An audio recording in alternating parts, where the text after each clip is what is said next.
Hey, hello friends. Welcome to my channel for another reaction video on Pakistan. इस video में हम doctor Jaishankar साहब का पनामा विजिट थोड़ा ही देखेंगे, उसके बाद उन्होंने क्या कहा है वो देखेंगे और उसके बाद पाकिस्तान का क्या रिस्पांस है, यही दो तीन पॉइंट ही देखेंगे। देखिए, फर्स्ट आ जाता है कि जयशंकर साहब पनामा में जब गए हैं हमारा यहाँ से इंडिया से, तो देखिए पनामा में फर्स्ट जो वहाँ पे जो कम्युनिटी है जो वहाँ पे काम करता है तो उन लोगों से मुलाकात किया। उसके बाद जयशंकर साहब वहाँ का जो फॉरेन मिनिस्टर है उनसे बात किया, वहाँ पे एक बिजनेस फोरम का मीटिंग है वो कंडक्ट किया। और उसके बाद लास्ट में जयशंकर साहब का एक कॉन्फ्रेंस था जहाँ पे उन्होंने क्लियरली पाकिस्तान को ये बोला है कि a country which practices terrorism, it is difficult for us to maintain a proper relation with them. Exact तो यही वर्ड नहीं है, बट मैं जो उन्होंने जो बोला है मैं उसको बोल दिया। अब एग्जैक्ट वर्ड मैं आपको एक वीडियो वहां पे स्निपेट ऐड कर दूंगा so that you will understand. उसके बाद प्रॉब्लम यहाँ पे नहीं है कि जयशंकर साहब ने क्या बोला है। जयशंकर साहब का जो क्लियर मोटो है और ये हर हिंदुस्तानी का ही है। देखिए, जो बोल रहा है ना जयशंकर साहब, वही गवर्नमेंट ऑफ इंडिया का स्टैंड है कि ये जो पुंछ में जो अटैक हुआ है ये पाकिस्तान के द्वारा ही हुआ है और ये पाकिस्तान स्पॉन्सर्ड है। अब प्रॉब्लम यहाँ पे आ जाता है कि पाकिस्तान अभी तक ये जो जयशंकर साहब उनको कंप्लीटली एलिगेशन लगा, इसका रिस्पांस कोई किसी ने नहीं दिया। पाकिस्तान में पाकिस्तान मीडिया रिस्पांस दे रहा है और कोई नहीं दे रहा है। पाकिस्तान का आई थिंक यूट्यूबर आए, मैंने तो नहीं देखा कि उन्होंने कोई रिस्पॉन्ड किया है, लेकिन पाकिस्तान जो मीडिया में है, नौटंकी वाला मीडिया, उस मीडिया में आराम से हर एक दूसरे को बोलता है कि पाकिस्तान इंडिया के साथ जंग कर देगा। और पाकिस्तान आर्मी जिसको जो जंग करेगा वो बोल रहा है वो अभी तक कोई रिस्पॉन्ड नहीं दिया है। अब देख लेते पाकिस्तानी क्या बोल रहे हैं। The bottom line on this issue is that it is for us very difficult to engage with a neighbor who practices cross-border terrorism.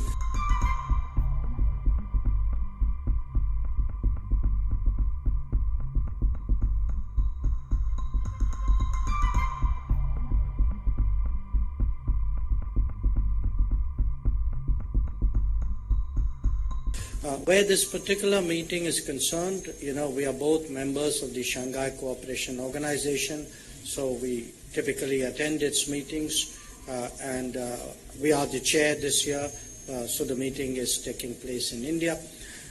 But the point, really the bottom line on this issue is that it is for us very difficult to engage with a neighbor who practices cross-border terrorism against us. We have always said that they have to deliver on their commitment not to encourage, sponsor and carry out cross-border terrorism. We continue to hope that one day we would reach that stage. भारतीय वजीर खारिजा जयशंकर का ये बयान सामने आया कि ऐसे पड़ोसी मुल्क के साथ बातचीत इंतहाई मुश्किल है जो हमारे खिलाफ दहशतगर्दी करता हो। पाकिस्तान में ये कहा जा रहा है, कुछ लोगों की तरफ से ऐसा कहा जा रहा है कि शायद इंडिया पाकिस्तान में सर्जिकल स्ट्राइक करेगा। मोदी एक इंसिडेंट चाहता है। अगर आप उनसे दोस्ती का हाथ बढ़ाना चाहते हैं तो फिर आप छोटे छोटे अटैक ना करें। एक्सक्यूज के अगर हमारे फौजियों से गलती हुई या कहीं पे तो दोबारा नहीं होगी। 18 मुल्क हैं जिनमें भारत की करेंसी जो है उनके साथ कारोबार शुरू कर दिया। हाफिज सईद साहब वहां से पकड़े गए, वो किसकी बदनामी हुई? पाकिस्तान की। पाकिस्तान एक दहशतगर्द है, हिंदुत्व का स्टैंड है। सुने जरा ये पनामा में खड़े होकर इंडियन वजीर खारजा सुब्रमण्यम जयशंकर वो क्या कह रहे हैं। और कोई 24 घंटे से ज्यादा वक्त गुजर गया, there has been no answer, no reply from Pakistan. सुने जरा। It is for us very difficult to engage with a neighbor who practices cross-border terrorism. समझा यही जा रहा है कि मांगी थी और थप्पड़ मार दिया है बिलावल जरदारी के मुंह पे एस जयशंकर और हिंदुस्तान की मिनिस्ट्री एक्सटर्नल अफेयर्स ने। भारत जो है वो अपने कार्ड्स बहुत अच्छे प्ले कर रहा है और बड़ी सही प्ले कर रहा है। वजारत खारजा फॉरेन पॉलिसी फ्रंट पे जो इंडिया कर रहा है पाकिस्तान के साथ, उसका जवाब किसने देना।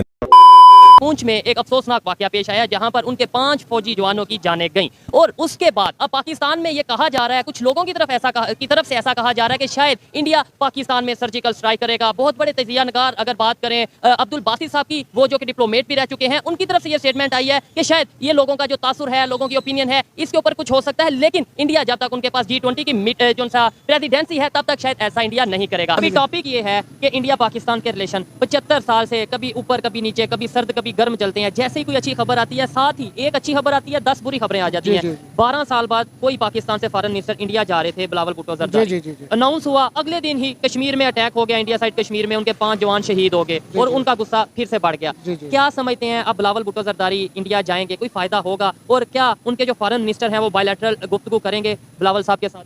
जी, गुजारिश ये कर रहा हूँ कि बिलावल साहब जाएंगे और उनके जो फॉरेन मिनिस्टर साहब हैं वो बात भी करेंगे, लेकिन रिजल्ट नहीं आ रहा कुछ सालों से।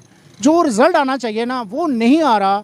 हम आज से तकरीबन अगर हम 30-40 साल पहले चले जाएं, जुल्फ़िकार अली भुट्टो साहब जाते थे, वो अपना जो भी मसला था उसका सलूशन लेके आते थे, उठते थे।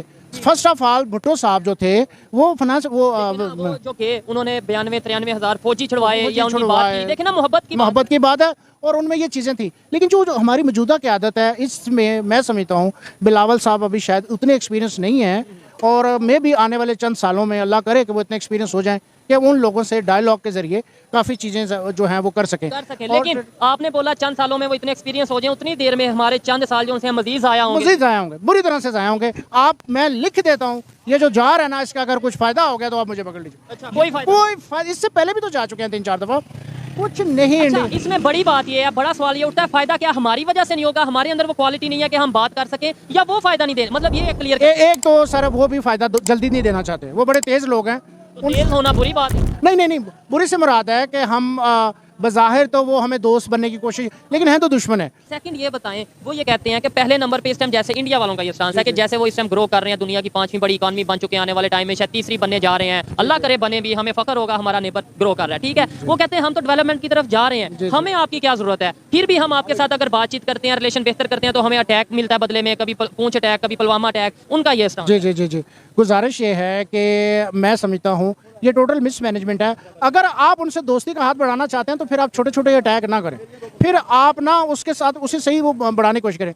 मैं समझता हूँ कि इस वक्त सिर्फ भुट्टो साहब को एक दफ़ा नहीं, बिलावल साहब को भी जाना चाहिए ज़्यादा से ज़्यादा, और अपनी स्ट्रेटजी से जो उनके नाना थे जितने काबल, ज़ीरक, फहम फरासत वाले और ज़हीन आदमी थे, इसी तरह उन लोगों से अपनी चीजें मनवा लेनी चाहिए और दोस्ती के जरिए, डायलॉग के जरिए हो सकता है। मैं 100% इस बात से एग्री करता हूं कि अगर लेट्स सपोज यहां से अटैक हो रहे हैं तो वो बिल्कुल नहीं होने चाहिए, इससे हमारा नुकसान है। आप उनका नुकसान करेंगे, उनके 5 जवान शहीद होंगे, 10 होंगे, लेकिन बदले में हमारे यहाँ पे क्या होगा वो आप सोच नहीं सकते। 75 साल से हो रहा है। सेकेंडली, कहीं ना कहीं मेरे ख्याल में ये बात आती है कि यार शायद पाकिस्तान भी कसूरवार नहीं, शायद इंडिया भी कसूरवार नहीं, कोई थर्ड पार्टी ऐसी है जब देखती है कि इंडिया पाकिस्तान के रिलेशन बेहतर हो रहे हैं, वो ऐसा कुछ ना कुछ करती है। जी हाँ, ऐसी एजेंसीज हैं वाकई, और दूसरे ममालिक की एजेंसीज हैं जो ऐसा करती हैं, लेकिन जो इंटरनेशनल पावर्स हैं। लेकिन मैं कहता हूं कि ये हमारे हुक्मरानों को, लीडरशिप को, इसमें इतनी मजबूत स्ट्रेटजी चाहिए, इसमें ऐसी अक्लो दानिश वाले लोग हों कि जो डायलॉग के जरिए उन सब चीज़ों को, जैसे आपने परवेज़ मुशर्रफ साहब इंडिया गए तो काफ़ी सारे लोग, उन दिनों जंग का खतरा था बहुत ज़्यादा, तो एक वो सार कॉन्फ्रेंस में गए तो बैठे हुए थे कौन, वाजपेयी साहब, तो उठ के उन्होंने जाके हाथ मिलाया, लोगों को हैरान कर दिया वाजपेयी साहब। सुने जरा ये पनामा में खड़े होकर इंडियन वज़ीर ख़ारजा सुब्रमण्यम जयशंकर वो क्या कह रहे हैं, और कोई 24 घंटे से ज़्यादा वक्त गुजर गया, there has been no answer, no reply from Pakistan. सुने जरा। It is for us very difficult to engage with a neighbor who practices cross-border terrorism against us. We have always said that they have to deliver on their commitment not to encourage, sponsor and carry out cross-border terrorism. We continue to hope that one day we would reach that stage. ये नतीजा निकलता है जब आप माजरत खाना रवैया अपनाते हैं, जब आप चापलूसी करते हुए नजर आते हैं। प्रोड्यूसर साहब जरा फ्लैश करें।